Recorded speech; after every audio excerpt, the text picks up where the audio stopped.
স্বাগতম। আজ আমরা যাত্রা শুরু করতে চলেছি এক আধ্যাত্মিক অভিযানে। একটি যাত্রা যা আমাদের অন্তরকে স্পর্শ করবে, মনকে শুদ্ধ করবে এবং আত্মার গভীরে প্রবেশের পথ দেখাবে। এই যাত্রার পথ প্রদর্শক হচ্ছেন শ্রীহিত প্রেমানন্দ গোবিন্দ শরণজী মহারাজ, যিনি জীবনের সত্য, প্রেম এবং ঈশ্বরের আলোকে আমাদের সামনে উন্মুক্ত করেছেন। এই ভলিউমে আমরা শুনব তাঁর শিক্ষার সূক্ষ্ম অন্তর্দৃষ্টি, আধ্যাত্মিক প্রজ্ঞা এবং জীবনের গভীর সত্য।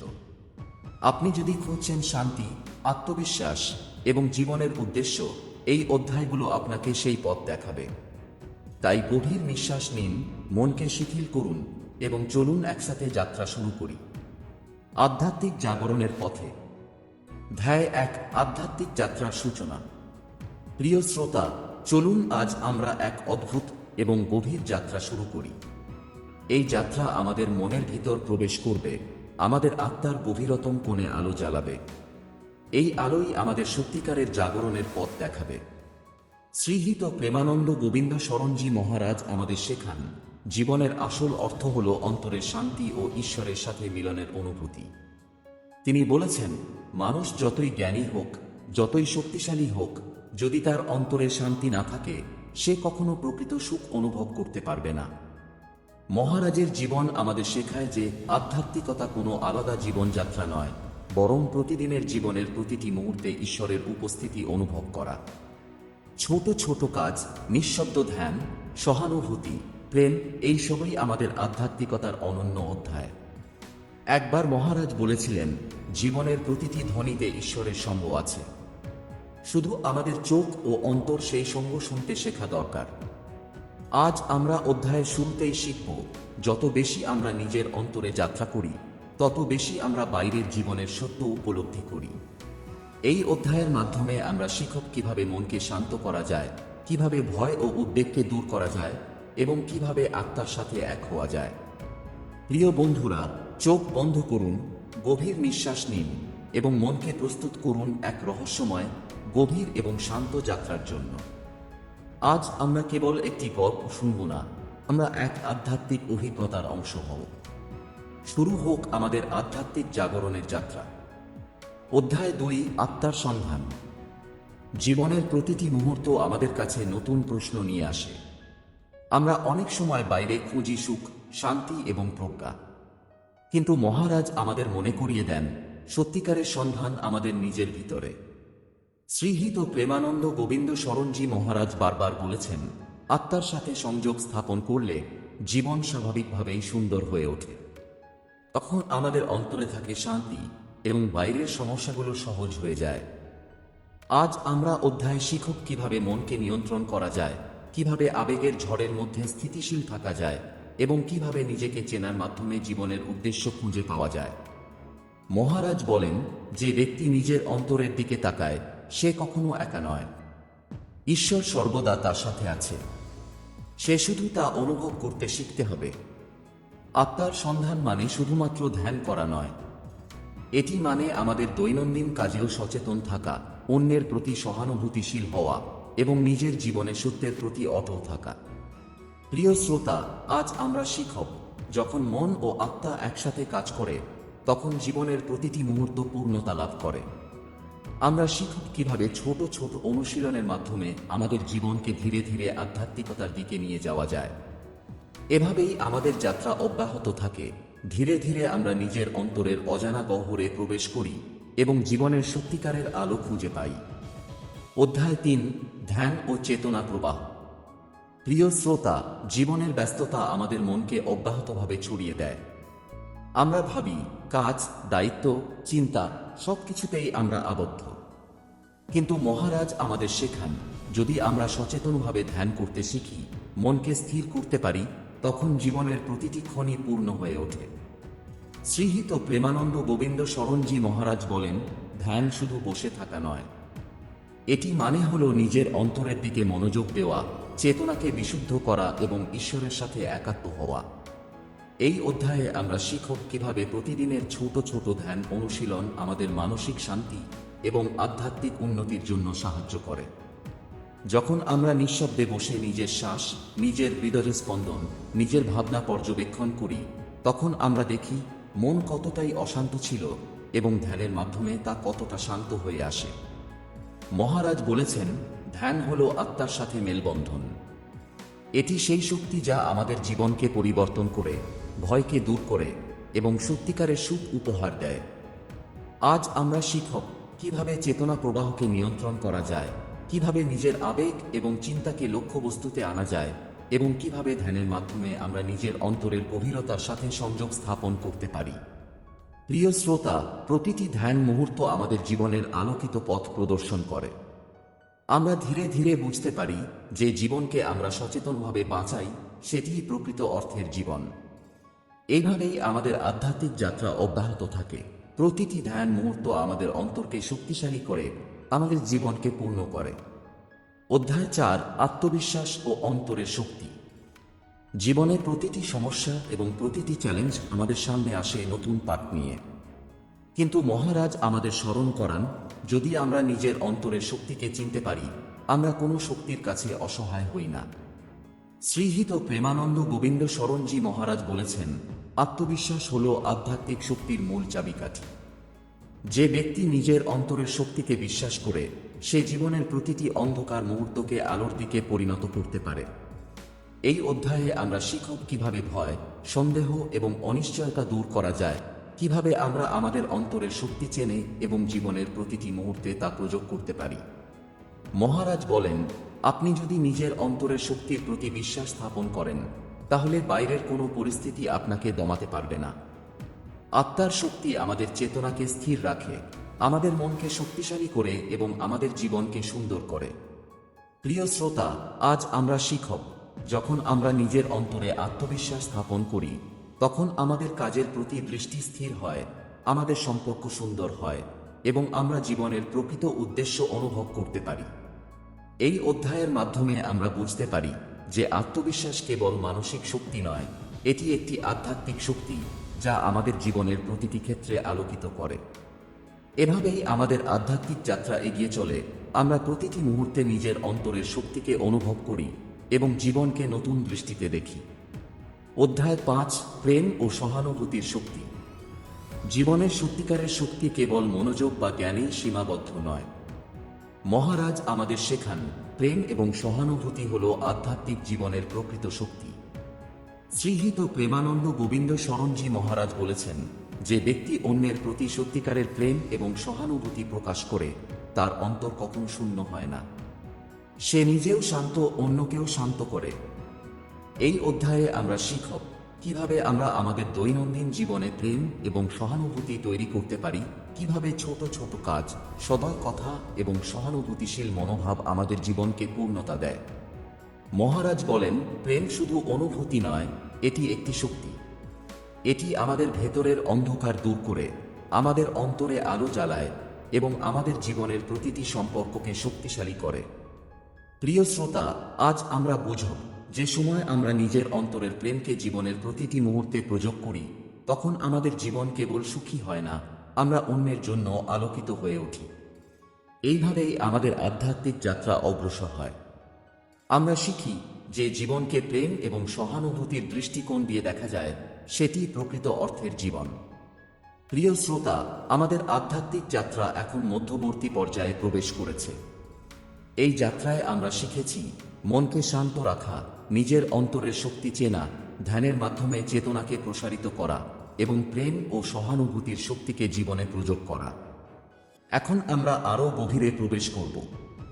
এই মধ্যবর্তী পর্যায়ে আমরা শিখব জীবনের কঠিন সময়েও কিভাবে আমরা স্থির থাকতে পারি, কিভাবে আমাদের আত্মিক শক্তিকে জাগ্রত রাখতে পারি এবং কিভাবে ঈশ্বরের সাথে আমাদের সংযোগ আরও দৃঢ় হয়।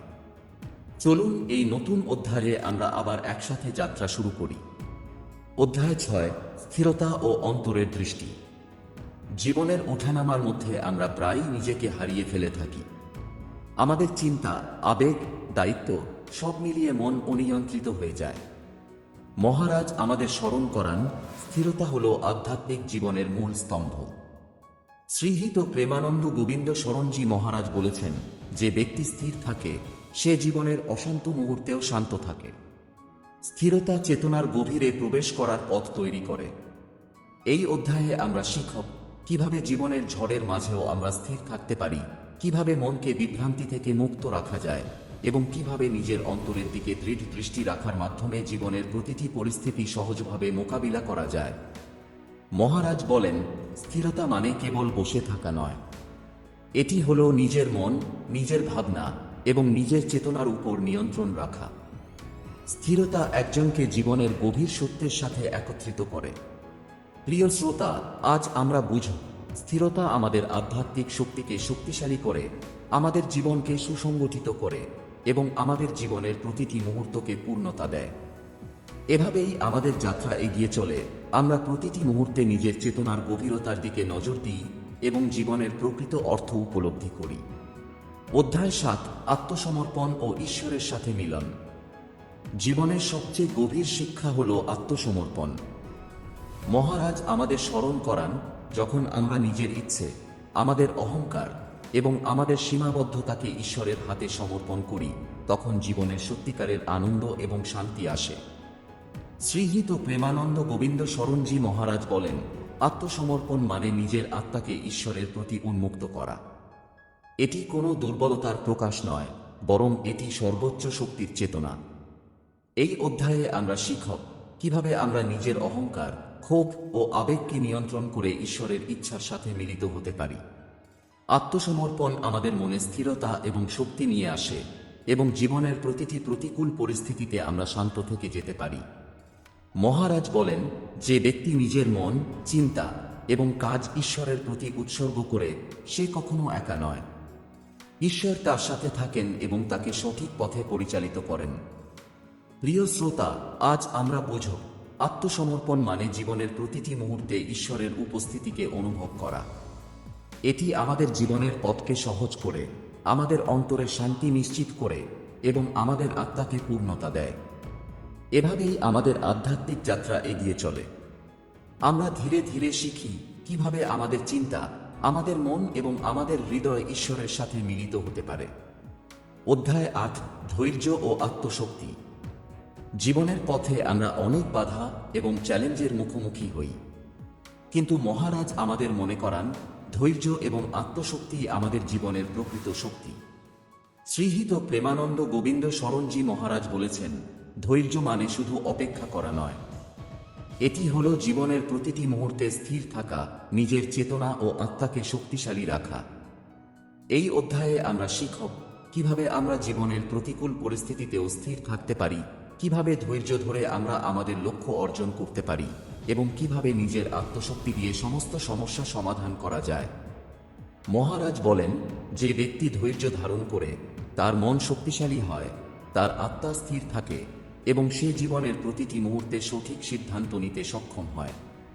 প্রিয় শ্রোতা, আজ আমরা বুঝব, ধৈর্য শুধু সময়ের সাথে মানিয়ে নেওয়া নয়, এটি আমাদের আত্মাকে জাগ্রত করে, আমাদের অন্তরের শক্তি প্রকাশ করে এবং আমাদের আধ্যাত্মিক উন্নতির পথকে প্রসারিত করে। এইভাবেই আমাদের আধ্যাত্মিক যাত্রা চলতে থাকে। আমরা প্রতিটি মুহূর্তে ধৈর্য এবং আত্মশক্তি দিয়ে জীবনের প্রতিটি বাধা অতিক্রম করি এবং আমাদের অন্তরের গভীর শান্তি উপলব্ধি করি। অধ্যায় 9, আত্মচিন্তা ও জীবনবোধ। জীবন একটি মহা শিক্ষকের মতো। প্রতিটি মুহূর্ত আমাদের নতুন পাঠ দেয়, কিন্তু আমরা কি শিখতে পারি? মহারাজ আমাদের স্মরণ করান, আত্মচিন্তা এবং জীবনবোধই আমাদের জীবনের পথ প্রদর্শক। শ্রীযুত প্রেমানন্দ গোবিন্দ শরণজি মহারাজ বলছেন, যে ব্যক্তি নিজের জীবনকে পর্যবেক্ষণ করে, নিজের চিন্তা ও কর্ম বিশ্লেষণ করে, সে জীবনের প্রকৃত সত্য উপলব্ধি করতে পারে। এই অধ্যায়ে আমরা শিখব কিভাবে আমরা আমাদের জীবনের প্রতিটি সিদ্ধান্ত এবং আচরণ নিয়ে সচেতন হতে পারি, কিভাবে আমরা ভুল থেকে শিক্ষা নিতে পারি এবং কিভাবে আত্মচিন্তার মাধ্যমে জীবনের উদ্দেশ্য খুঁজে পাই। মহারাজ বলেন, জীবনকে বোঝা মানে কেবল বাইরে দৃষ্টি দেওয়া নয়, এটি নিজের অন্তরের দিকে তাকানো, নিজের চিন্তা ও অনুভূতির সাথে সতর্ক থাকা। যখন আমরা নিজের উপর দৃষ্টি রাখি, তখন জীবনের প্রতিটি মুহূর্তই আলোকিত হয়। প্রিয় শ্রোতা, আজ আমরা বুঝব, আত্মচিন্তা আমাদের জীবনকে সুশৃঙ্খল করে, আমাদের মনকে স্থির রাখে এবং আমাদের জীবনের প্রতিটি পদক্ষেপকে অর্থপূর্ণ করে তোলে। এভাবেই আমাদের আধ্যাত্মিক যাত্রা ধীরে ধীরে এগিয়ে চলে। আমরা প্রতিটি মুহূর্তে নিজেকে এবং জীবনের সত্যকে আরও গভীরে অনুভব করি। অধ্যায় 10, পূর্ণতা ও আধ্যাত্মিক সার্থকতা। প্রিয় শ্রোতা, আমাদের আধ্যাত্মিক যাত্রার এই পর্যায়ে আমরা পৌঁছেছি এমন এক অধ্যায়ে যেখানে সমস্ত শেখা পাঠের মিলন ঘটে। মহারাজ আমাদের স্মরণ করান, জীবনের প্রকৃত পূর্ণতা আসে নিজের অন্তরের সাথে ঈশ্বরের মিলনের মাধ্যমে। শ্রীহিত প্রেমানন্দ গোবিন্দ শরণজি মহারাজ বলেছেন, যে ব্যক্তি নিজের অন্তরের গভীরতা বুঝতে পারে, তার মন, হৃদয় এবং আত্মা সব মিলিয়ে পূর্ণতা লাভ করে। তখন সে জীবনের সমস্ত দুঃখ, অভাব এবং বিভ্রান্তিকে অতিক্রম করতে সক্ষম হয়। এই অধ্যায়ে আমরা শিখব কিভাবে আমরা আমাদের দৈনন্দিন জীবনকে আধ্যাত্মিকভাবে সমৃদ্ধ করতে পারি, কিভাবে নিজের অন্তরের শান্তি এবং শক্তিকে বাস্তবে প্রয়োগ করতে পারি, এবং কিভাবে আমাদের জীবনকে পূর্ণতা ও সার্থকতায় ভরিয়ে তোলা যায়। মহারাজ বলেন, পূর্ণতা মানে কেবল ঈশ্বরের সাথে সংযোগ নয়, এটি হলো নিজের অন্তরের সাথে সংযোগ স্থাপন করা, জীবনের প্রতিটি মুহূর্তকে সচেতনভাবে বাঁচা এবং নিজের ভাবনা, কর্ম, অনুভূতিকে সঠিক পথে পরিচালিত করা। প্রিয় শ্রোতা, আজ আমরা বুঝব, যখন আমরা নিজের অন্তরের সঙ্গে একত্রিত হই এবং জীবনের প্রতিটি মুহূর্তকে সচেতনভাবে বাঁচি, তখন আমরা প্রকৃত আধ্যাত্মিক সার্থকতা অর্জন করি। এভাবেই আমাদের ভলিউম 1-এর যাত্রা শেষ হয়। আমরা শিখেছি মনকে শান্ত রাখা, ধ্যান করা, প্রেম ও সহানুভূতি বিকাশ করা, আত্মবিশ্বাস জাগানো, স্থিরতা অর্জন করা এবং আত্মসমর্পণের মাধ্যমে ঈশ্বরের সাথে মিলন ঘটানো। এই শিক্ষাগুলো আমাদের জীবনের প্রতিটি দিনকে আলোকিত করে আমাদের অন্তরের শান্তি এবং আধ্যাত্মিক সমৃদ্ধি দেয়। শ্রোতা, এই যাত্রা কেবল একটি শুরু। আপনার অন্তরে এই শিক্ষাগুলো রাখুন, প্রতিদিন অনুশীলন করুন এবং দেখুন কিভাবে আপনার জীবন পরিবর্তিত হয়। প্রিয় শ্রোতা, আজ আমরা এক অদ্ভুত, গভীর এবং আধ্যাত্মিক যাত্রা শেষ করেছি। আমাদের অন্তরে যে আলো জ্বলে উঠেছে, সেটাই আমাদের জীবনের সত্যিকারের দিশারি। শ্রীহিত প্রেমানন্দ গোবিন্দ শরণজি মহারাজের শিক্ষাগুলো আমাদের শিখিয়েছে মনকে শান্ত রাখা, নিজের অন্তরের শক্তিকে চেনা, ধ্যানের মাধ্যমে চেতনাকে প্রসারিত করা, প্রেম ও সহানুভূতির শক্তি ব্যবহার করা এবং আত্মসমর্পণের মাধ্যমে ঈশ্বরের সাথে মিলন ঘটানো। আপনি যদি এই যাত্রা থেকে কিছু শিক্ষা এবং শান্তি পেয়েছেন, তবে প্রতিদিন অনুশীলন করুন, নিজের জীবনে প্রয়োগ করুন এবং দেখুন কিভাবে আপনার জীবন ধীরে ধীরে আলোকিত হয়। আমাদের চ্যানেল আদি বুকসাফকে সাবস্ক্রাইব করুন, বেল আইকন অন করুন এবং ভিডিওটি লাইক ও শেয়ার করুন। ভালো থাকুন, সুস্থ থাকুন এবং আপনার অন্তরের জাগরণকে প্রতিদিন আরও গভীর করুন। ধন্যবাদ আমাদের সঙ্গে থাকার জন্য।